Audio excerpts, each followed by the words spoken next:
when you take a look at Georgia's receivers, you've got A.D. Mitchell, Lad McConkey, Don Blaylock, Kearis Jack. There's no shortage of very impressive receivers, but what I wonder now is, will the Dogs turn to a group that is a bunch of burners? Because you've got that now. Part of this is about staying healthy, because one of the guys I'm going to talk about right now has not consistently been healthy, but the other is a newcomer. And I think what you're getting right now is the ability for Georgia to be even more explosive. So stick with me on this one. We've talked about A.D. Mitchell a lot, and I got a chance to talk to A.D. And he's included in our season preview. One of the things that he gives you is explosion down the field, but the two guys I'm going to talk about here in a second are even more explosive than him, which is insane. But I think when you start talking about the Smiths, so that would be Arian Smith and C.J. Smith. I mean, these guys are straight up burners. Here's where the A.D. Mitchell story. These guys are really abnormally fast. And what you get when you have a Justin Scott Wesley type guy or a Malcolm Mitchell burner is the fear of for the defense of the offense taking the top off. And Clemson's done had done a great job until 2021, had done a great job of scaring the death out of people with guys over the top. Now Georgia has got that. And the question is, how much can they take advantage of it? First of all, let's just talk first. Arian Smith, who is actually featured in DAWGSTRUCTION for a minute, has shown the capability of really burning people. If my memory serves correct, I know he had a great catch from Stetson in the Mizzou game. That was that ball over the top to the corner of the bridge end zone on the Georgia sideline. That was a great catch. He just ran right past him. And twice against South Carolina in these last couple of years, he completely left guys in the dust. Let's just say Smith stays healthy. Now you're adding C.J. Smith, who is of no relation that I'm aware of. So now you've got two burners that if a guy gets tired or gets worn out, whatever, gets hurt, now you got another guy. And Georgia, a season ago with George and, the Don Blaylock was out. Georgia has been making it work in many ways with their receivers, but adding a burner changes the game because, again, like I say, it's going to take the top off. Now you can come underneath with your tight ends. Shit, they take the top off with their tight ends sometimes with this guy. It's insane. Okay, you want to get DAWGSTRUCTION today? You're going to get Brock Bowers on the cover of our season preview for free. Easy enough for me to maneuver these things. DAWGSTRUCTION, 80-page recap of Georgia's 2021 National Championship season. Everybody that's been watching these and ordering them, they're all sent out. If you want this, you can get it for free by ordering DAWGSTRUCTION. This is only about Georgia. No one else has put this out, okay? No one else. The other previews are always these Athlon things, and they do a great job. This is the real deal from someone who covers every single game and is at all of the stuff, period. We're getting ready for media days. Make sure that you're picking this up today. Now, there's only two ways you can get this. You can get this by clicking the link down below, ordering DAWGSTRUCTION, and getting this for free, or you can just order this. The other way is only for people who are in Athens. You go down to DAWGSTRUCTION.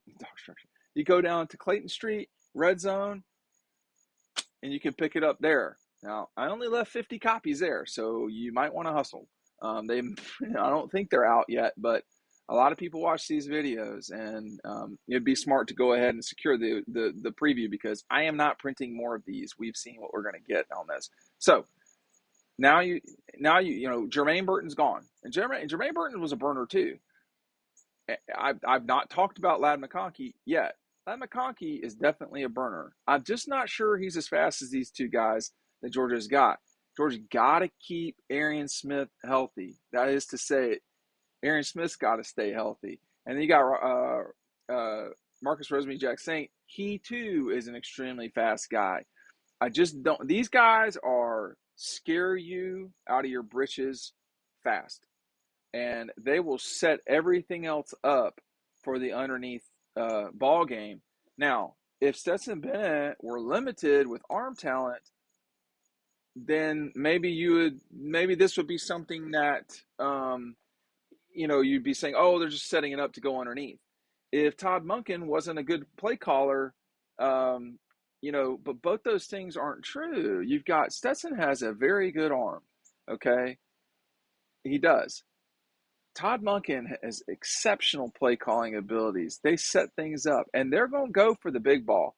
One of the things we talk about in the season preview, and I will just read it to you. By late 2019, Jake Fromm and Georgia's offense was trying to find itself. The passing game, which it was limited that season to begin with, was struggling by the end of the year. Fromm failed to complete 50% of his passes in the final 4 games of the regular season. It took a mighty effort for the Dogs to score. A few years, a few quarterbacks, and an offensive coordinator later, Georgia's offense is rolling. The Dogs' offense has changed, not that anyone's noticed. And here's what Kirby said. We've been known as a defensive school. That's all people talk about. What's overshadowed is we were one of the most explosive teams in college football last year. We won a lot of games with a margin where we didn't go to continually pound people with explosive plays and numbers. When you look at passes over 10 and 12 yards, we are in the top 10 or 5 or 10 in the country, and no one even acknowledges that, yada, yada. 82 times, y'all, last year. 82 times. Georgia completed a pass for at least 15 yards. 134 times they completed a pass that was 10 yards or more. Only once last year did Georgia explode for only a 15-yard gain or more. That was the Clemson game. Every other game, they had multiple explosive plays through the air. Didn't matter the quarterback. And I think with both of these players, and that's, by the way, that's in here. It's not written anywhere else, not online. With the players now as deep as they are at receiver, I mean, George is gone. George is a heck of a player. Jermaine Burton is gone. Jermaine Burton understood how to make catches. He made some big catches. But now what's happening is you lost those two gifted guys. And you have a bevy, you have a slew of gifted players who, while they might not be George Pickens, certainly are, I was going to say, 5, 6 deep. With both these Smiths, you have the ability to be a burner all the time. That's going to matter. It's going to matter against South Carolina at the beginning of the season as well as Oregon. And it's going to matter when they play the Cats up in Lexington. Nothing is more disheartening than hitting a big play over the top. And it's hard to do that when you don't have playmakers and speed guys on the edge. This is one thing that, just think back to the 2006 Auburn game when I think it was A.J. Bryant or Kenneth Harris, one of the two, Matthew hit a real big ball down to the Auburn 6 or whatever it was. And Georgia scored, and immediately the crowd was just shocked. So you can really neutralize opposing teams. You can really electrify your crowd with explosive plays. And those two guys right there, they will give you the ability at least to scare the death out of people. Now, we'll see. I mean, the big thing Arian Smith is staying healthy. Now you're talking about the addition of C.J. Smith, really the addition of Don Blaylock. You're adding some guys here that could be really deadly in the passing game. Blaylock had a very good 19. He scored against Tech, Auburn, and Florida. The Auburn catch was a deep ball that really put the Tigers on the defensive for a while in that game. Excuse me. I'm not even mentioning the fact that you certainly can go deep with Brock Bowers, Eric Gilbert in particular, and Darnell, and perhaps Oscar Delp. I mean, the tight ends are a problem too, and Kenny McIntosh is a problem too. And when you hit big balls and you roll that defense out there, they're looking for blood then, see. And that's college football so much about momentum that the deep ball really matters a lot. Take advantage of your opportunity to get Dog Instruction and the season preview for free today. Thanks for watching.